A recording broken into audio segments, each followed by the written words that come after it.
दोनों पति पत्नी मिलकर के प्रार्थना करने लगे।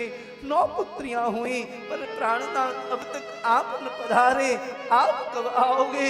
ये आंखें आपके दीदार के लिए व्यग्र हो रही हैं, आप पुत्र बन करके पधारो। प्रार्थना से बहुत ध्यान से श्रवण करिए। प्रार्थना से जीवन में क्या नहीं हो सकता।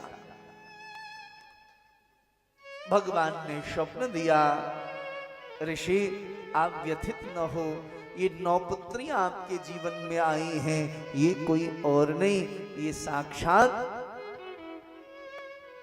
आपकी नवधा भक्ति है। जब जीवन में 9 भक्ति प्रकट होती है तो 10वें में परमात्मा प्रकट होते हैं। प्यार से बोलिए जय जगन्नाथ, जोर से बोलिए ना, और जोर से।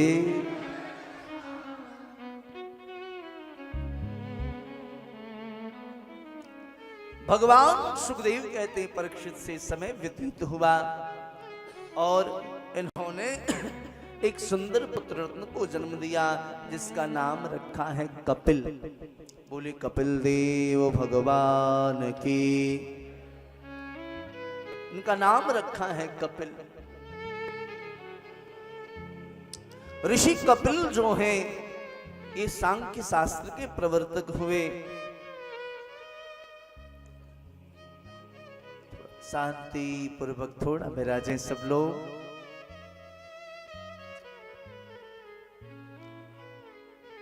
कृपानाथ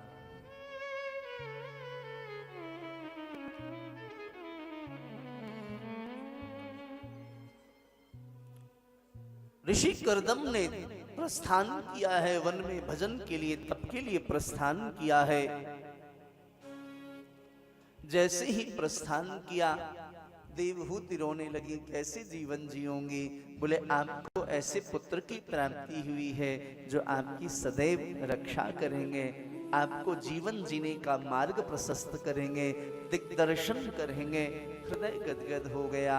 महाराज कपिल बड़े हुए, उनके लिए सुंदर व्यासपीठ लगाई है। व्यासपीठ लगा करके उन पर कपिल देव भगवान को विराजमान करवाया है और विराजमान करा करके प्रश्न किया है।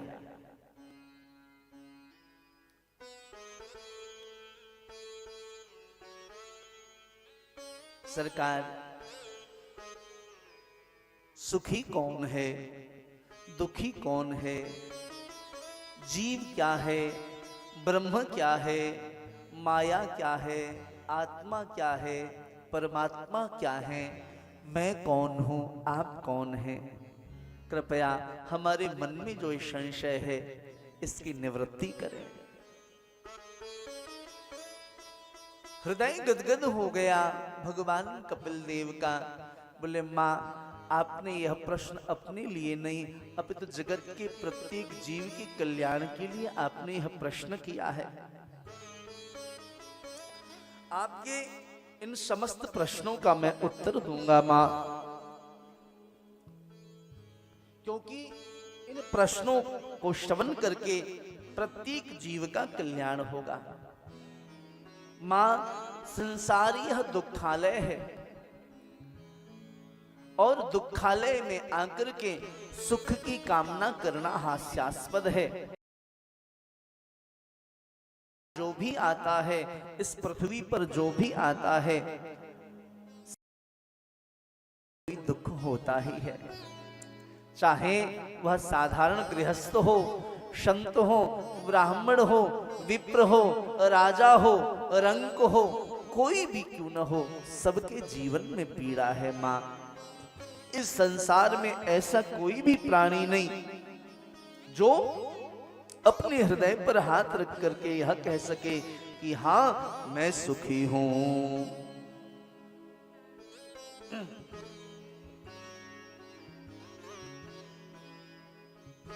मां, सुखी वही हो सकता, सुखी वही हो सकता है जिसके जीवन में कैसा सुख?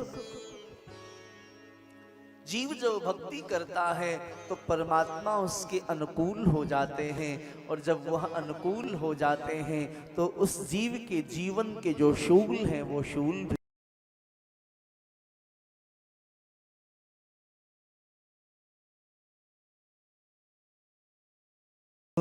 कृपाल जा पर अनुकूला, तुम कृपाल जा पर अनुकूला, तुम कृपाल जा पर अनुकूला, तुम कृपा जा पर अनुकूला, ताहि न व्यापी त्रिविध बहुशूला, पाए व्यापित विविध शूला, ताहि न व्यापी त्रिविध बहुशूला, ताहि न व्यापी त्रिविध शूला।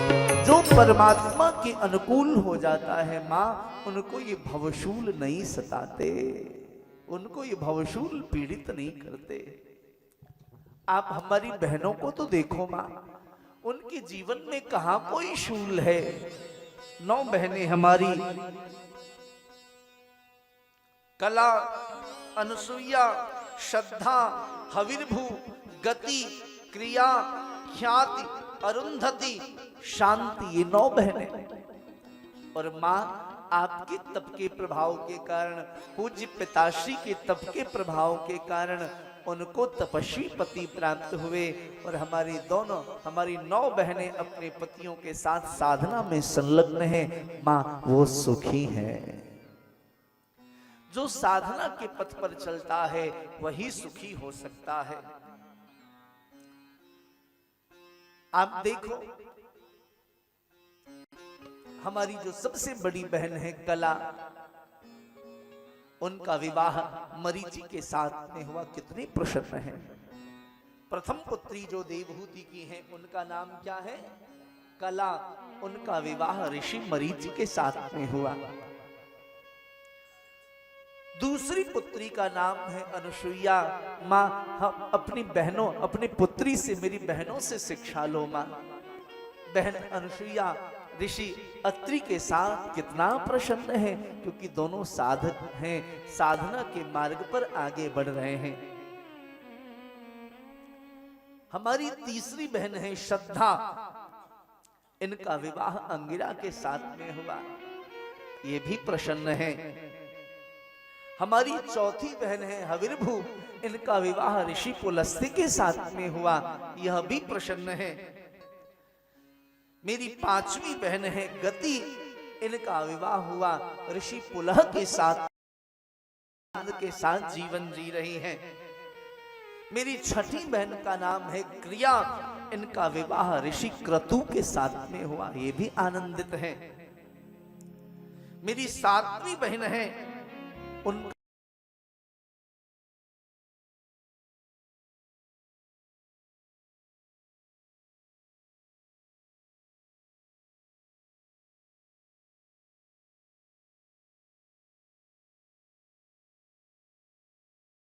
सबसे अच्छी बात तो हमारी बहन अरुंधति के जीवन में है।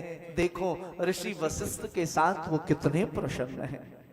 देवहूति की 8वीं बेटी का क्या नाम है जी?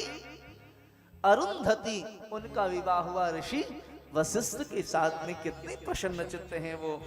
और माँ, सबसे अंतिम जो हमसे बड़ी बहन है, उनका नाम है शांति, और वो अथर्व ऋषि के साथ प्रसन्न है। माँ, क्योंकि ये कोई इसमें से ज्ञान मार्गी है, कोई भक्ति मार्गी है, कोई वैराग्य मार्गी है, और उस मार्ग पर चलते हुए जीवन को जी रहे हैं तो सुखी हैं। व्यथित वह है जो मात्र विषयोपभोग से अपने जीवन को पूर्ण करना चाहते हैं, वास्तव में वही दुखी हैं मां। जीव विषयों को नहीं भोगता, भोग जीव को नहीं भोग को जीव नहीं भोगता, अपितु भोग जीव को भोग लेता है। समझ में आई बात? मानव भोग को नहीं भोगता, भोग मानव को भोग लेता है। और व्यक्ति कहते हैं कि साहब देखो कितना सुंदर भोग है इसके जीवन में, अरे हम आप क्या भोग भोगेंगे, विषय हमसे ज्यादा प्रबल है, विषय हमको भोग लेते हैं। परिणाम होता है हम अस्वस्थ हो जाते हैं मानसिक रूप से, तन से, मन से, धन से, फिर रोते रोते फिरते हैं।